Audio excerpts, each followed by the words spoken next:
Hey guys, it's Sagar, and in this video, we are going to take a detailed look at the cameras on this Pixel 7a. You must know this by now that the Pixel 7a comes with a 64 megapixel main and 13 megapixel ultra-wide-angle camera.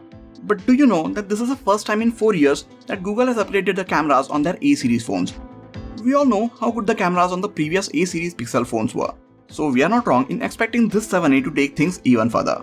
When it comes to cameras on their phones, image sensor or the megapixel count has never been Google's focus. They have always relied on the computational or post-processing aspect of the digital photography to make the images stand out. And this Pixel 7a is no different. The last Pixel phone which I used and made videos about was the Pixel 4a. This was way back in the beginning of 2021.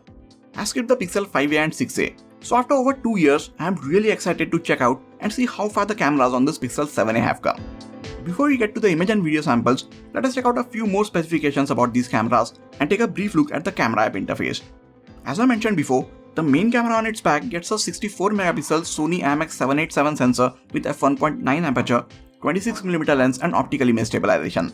Secondary camera also gets an upgraded 13 megapixel sensor with f2.2 aperture and a 120 degree field of view ultra-wide angle lens. The main camera can shoot 4K videos at up to 60 fps, while the ultra-wide angle camera is limited at shooting 4K videos at 30 fps. At the front, we get a 13 megapixel sensor with f2.2 aperture and a very wide 20mm lens. This selfie camera can also shoot 4K videos at 30 fps, and these videos are electronically stabilized. The camera app interface is simple and like you get on most of the smartphones these days. You get the shutter button at the bottom and the lens selection buttons above it. This is how you can switch from the normal to the wide lens and then back again. You see a 2x button here, but that is just digital zoom and this phone doesn't have a 2x telephoto lens. And like on any other phone, you can switch to the left or right to switch between different camera modes. You can tap on this button on the top left to get to some basic settings, and if you tap on this button, you will get to a deeper settings menu. That is pretty much it for the camera app interface, and as you can see, it is very simple to understand. With all of this out of the way, let us check out the image and video samples. I am going to start with the images which I took during the Pride Day. Before I start talking about these images, you should know that even though these images are being captured with a 64 megapixel main camera, but these are 16 megapixel binned images. For some weird reason, Google is not giving us the option of capturing full 64 megapixel shots with this phone. Now it is summer in India, so most, or I should say all of the daytime shots are clicked in bright sunny lighting conditions. These are basically perfect lighting conditions for any smartphone's camera out there, but not so much for its internals. More on this a bit later in the video.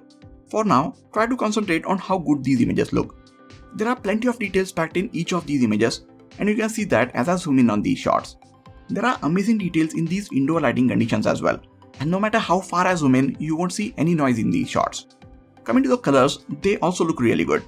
They are mostly accurate and look just as how the scene looked in real life, but there is a bit more contrast in these shots. This is not that big of an issue, and it is a well-known fact that Pixel phones always have a bit more contrast in their shots. In a very few indoor lighting conditions, this phone adds more warmth to its images. These lights were not as warm as they look in the Pixel shot. Here is a shot from another phone which I had with me, and the actual colors of the scene were like they look in this other phone's image. But other than in these specific conditions, colors on this Pixel 7a look really good and natural for the most part. You guys always ask me to include a few images that show how the phone captures skin tones, so here are a few of the images showing that. Again, in most of the natural lighting conditions, it captures these skin tones as they looked in real life. Here is a really interesting shot which shows how good the dynamic range of this camera is. I took this shot at about 5:30 to 6 pm, so the sun was setting and it was setting in the east side of the building. As you can see here, the sun rays are coming from this direction, so the building was backlit and there was no other light source or reflecting surface in the front of this building. Even then, look at the amount of light and the details on this building. There isn't even too much noise in the darker or the shadowed part of the building, which goes to show how good the HDR algorithm on this Pixel 7a is. Here are some of the other shots which had bright and darker parts in the same scene, and you can clearly see that the main camera handled all of these shots like a champ. You won't see any part of these images being either under or overexposed, other than of course the sun in this particular shot. Everything else looks balanced. It does make the color appear a bit more contrasty and a bit dull in these HDR shots, but if you want, you can easily get those colors back with a bit of editing. But once the details in the darker or brighter parts are lost, they can never be recovered back. Now, just like with most of the images till now, the close-up shots on this camera look amazing. Just look at how crisp the subject in these close-up shots is. This Pixel 7a doesn't get a macro camera, but just look at how close it lets you get to the subject with the main camera itself. Thanks to the wide aperture and big image sensor, you see a very creamy, natural optical bokeh to the background of your close-up shots. One of the things it struggles with is setting the focus. I mean, it is not bad at it, but for a couple of shots, it just didn't want to set the focus on the subject until I tapped on it. But as I tapped on the subject, it made the background and everything else too bright, so I had to go and adjust all of it manually. Which means it took a whole lot longer for me to take these few close-up shots. This is not that big of an issue and it doesn't happen every time. But it did happen a couple of times, so I have to mention it in the video. While we are talking about the issues, here is a major one. By the time I got to taking these shots, I was out and shooting for well over 2 hours, and during that time the phone got extremely hot twice. It did not just feel too hot in the hand, but the phone even gave me overheating warning and asked me to close the camera app until it cools down. I know that the Pixel 6a had the tendency to overheat, but I thought they must have got it under control by now. Yes, it was a warm and sunny summer day, but I had other phones with me as well, and I had been shooting with them for just as long and none of them gave me this warning. So be aware about this fact that this Pixel 7a gets very hot if you use the camera for a very long time when you're outside. Another thing you should know that this phone takes a second or two to process every image that you take. Not just the portrait or night mode shots, I'm talking about every image. And this processing time can even be over 4 or 5 seconds for portrait and low light shots. This gets really frustrating if you are taking back-to-back shots and want to review them right away. You will have to wait out for the phone to process each of these images individually. With that out of the way, let us move on to the ultra-wide-angle shots. Here is how the main camera captures the scene, and then this is how much more of the scene the wide lens will let you get in the same shot. These are 13 megapixel wide-angle shots, and all of them have a lot of details in the center of the frame. But if you look at the edges, they have some serious distortion. Center of the frame isn't tad sharp focus though, and if you don't zoom in, the corners also don't look all that bad. The good thing is, there is not a whole lot of difference in the white balance and color temperature between the wide and the normal lens. There is also a 2x button on the viewfinder, and it will let you take digitally zoomed in shots like this one. This might come in handy as this mode gives you the extra reach that you might sometimes need without actually having the telephoto lens on your phone. These zoomed in shots look really nice and crisp in bright lighting conditions, and you can see a lot of details even as I zoom in on these shots further. But if the lighting conditions are not that great as you can see in this shot, the 2x zoomed shot seems to be a lot softer. This was still a daytime shot, but it was not shot in direct sunlight, so you won't get the best results in diffuse light. If you are using this 2x zoomed in mode, then make sure that you are shooting in bright sunny lighting conditions. That brings us to the portrait mode, which if you guys don't know is my favorite mode to shoot in on any smartphone. I always look forward to this mode on any smartphone, because it is the easiest way to make your images stand out from most of the other generic looking ones. I love how natural the bokeh to the background is. It doesn't overpower the shot or doesn't make it look forced or fake. There is also a very nice natural look and feel to these portrait shots. That being said, this phone needs a lot of work with the edge detection. It just doesn't get the edges right in most of the portrait shots. This is something that Pixel phones have always struggled with, and I really hope Google is planning to fix it with one of the updates. Sometimes this mode also tries to make the face appear sharper, which at times makes the subject look a bit too sharp and a bit out of the place. And the worst thing about taking portrait shots on this or any other Pixel phone is, you can't see a live preview of the background blur or edge detection on your viewfinder. All you see is the normal shot being taken, and then the phone takes 4 to 5 seconds to process the image, and during this whole time, you just wish that the subject is detected and blur is applied to the background. I took a lot of portrait shots for this video and other camera comparison videos that I am also working on. And for 20 to 25% of the shots, the phone just fails to blur the background. Here are some of those shots. So it's very important that you review every shot that you take, and if the background blur hasn't been applied, you can retake the shot there and then, rather than finding it out too late when you get home and review your shots. I feel like the edge detection is much more forgiving when I try to take portrait shots of objects. Maybe this is because the edges of objects are more accurately defined, or maybe the algorithm is better trained at this. But whatever it is, the edge detection in the portrait shots of objects look more natural than the portrait shots of people. That doesn't mean that these shots are perfect, and there are still parts of the object that this phone fails to detect as edges. Hopefully this would get better with software updates. With that, let us move on to the artificial and low light shots. More often than not, this situation is the Achilles heel of most of the smartphone cameras. But the main camera on this Pixel 7a doesn't seem to be affected by the reduced light, especially in these artificially lit conditions. Somehow it is finding enough light to make these images look sharp and detailed. Thanks to OIS on the main camera, the shutter speed is slightly lower in these lighting conditions, which lets the sensor gather enough light, making these low and artificially lit scenes look so good. Even if I zoom in on these shots, you will see a ton of details in each corner. So if you take a lot of images indoors, then this phone does a really good job. Even as the light gets lower, the main camera continues to do a good job. These images look sharp and detailed. If I zoom in, we start noticing a lot of noise, but this is not a big issue. In fact, I feel like this is a good thing. When a phone tries to smoothen or even the noise out, it ends up making everything else in the shot look smooth as well. And it is nice to see that Google has chosen to let some of that noise be visible in order to let everything else in the shot look much more detailed and sharper. I really appreciate this approach.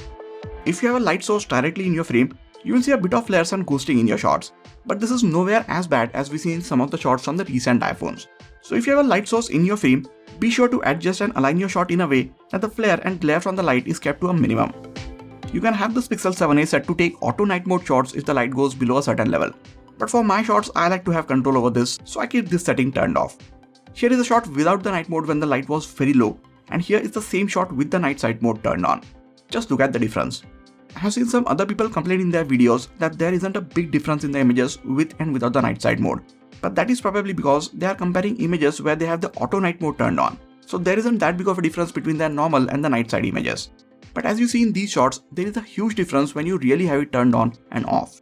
There is so much more light in the night side shots, more details, and even the exposure from the lights is managed in a much better way. So yeah, the night side mode makes a big difference.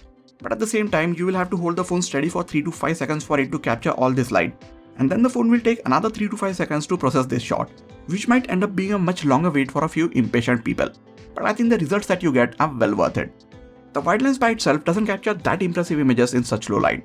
But again, turning on the night side mode helps enormously. There is a night and day difference between these images. I would still not use this lens in lower light, because although the low light wide shots with night sight are brighter, if you look closer, they still don't have many usable details in them. That brings us to the front facing cameras. This is a new 13 megapixel sensor and it gets a very wide 20mm lens, which means you can get a lot of people in your shot. There is an option in the viewfinder to take cropped in shots when you don't have a lot of people in the shot, or you can switch to the 0.7x wide mode if you want to get more people or more of the background in your shot. These selfies look good for the most part, which is not a thing that you could say about a lot of Android phones, let alone in this price range. The skin tones also appear to be very natural in these selfies. Edge detection for the portrait selfies is still not the best, but at least it still manages to get the skin tones right here. I feel like the portrait mode is again trying to make the faces look a bit sharper, and to be honest, I am not a big fan of this. That being said, I had multiple people in this shot, and the phone was able to keep everyone's face in focus rather than the only one which is closest to the camera, so that's a positive thing. Here's a video from the front-facing camera of the Pixel 7a. It's a very bright and sunny day, so you can see how it is handling the overall colors of the scene, exposure, and stabilization when I'm walking around with it. The main camera at the back can shoot 4K videos at 60 FPS, and honestly, these videos look really good. But this phone starts to get really hot if you shoot these videos for a long time in hot sun, and the video will quickly start skipping frames. For this reason, I stick to shooting 4K 30 FPS videos for the most part. These videos don't make the phone very hot, and they look good and smooth as well. There are various stabilization modes like standard, locked, active, and cinematic pan. But for the most part, I stick to the standard mode and it seemed to be doing a good enough job. Here is a video zoom test. If you are in 4K 60 FPS mode, you can only use the main camera, so this video is shot in 4K 30 FPS.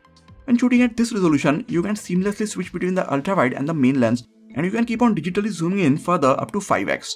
This doesn't really look all that good or usable. I think 1x video is the best looking one, and if the light is adequate, you might even get away with 2x digital zoom in some cases. Here is a low light 4K 30 FPS video test. Everything in this video looks very soft and it is filled with a lot of noise. This is a bad kind of noise and doesn't look all that good.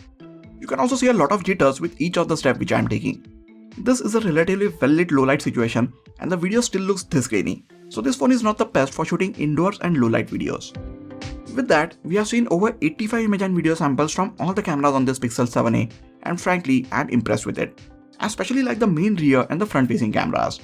It captures a lot of details during the daytime, dynamic range is on point, colors look natural, and the minimum focusing distance is really good.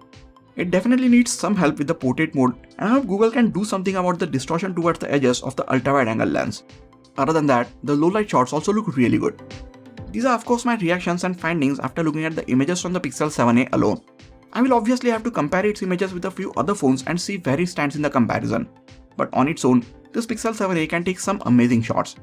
I feel like this phone would feel much more attractive to everyone if it gets a few price cuts, maybe around the time when the Nothing Phone 2 comes along. Videos are also very good and honestly a lot better than many of the Android phones in this price range. The 4K 30fps videos from the front-facing camera are good, and the electronic stabilization alone puts it way ahead of the competition. But despite of all this, it does get very hot when you shoot videos with it, and with the limited 128GB of internal storage option, it doesn't feel like an ideal phone for shooting vlogs, which is a pity. Hopefully Google can make some adjustments via updates and somehow keep all the heat under check. But don't count on this happening anytime soon or base your purchase decision on future software updates. So there you have it. My thoughts about the cameras on this Pixel 7a after clicking a ton of images and videos with it. You guys saw these images too, so what do you think about its cameras?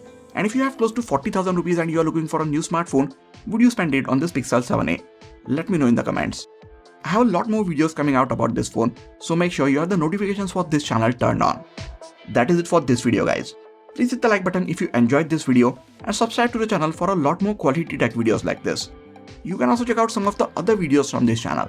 This has been Sagar and I'll catch you guys in the next video. Take care.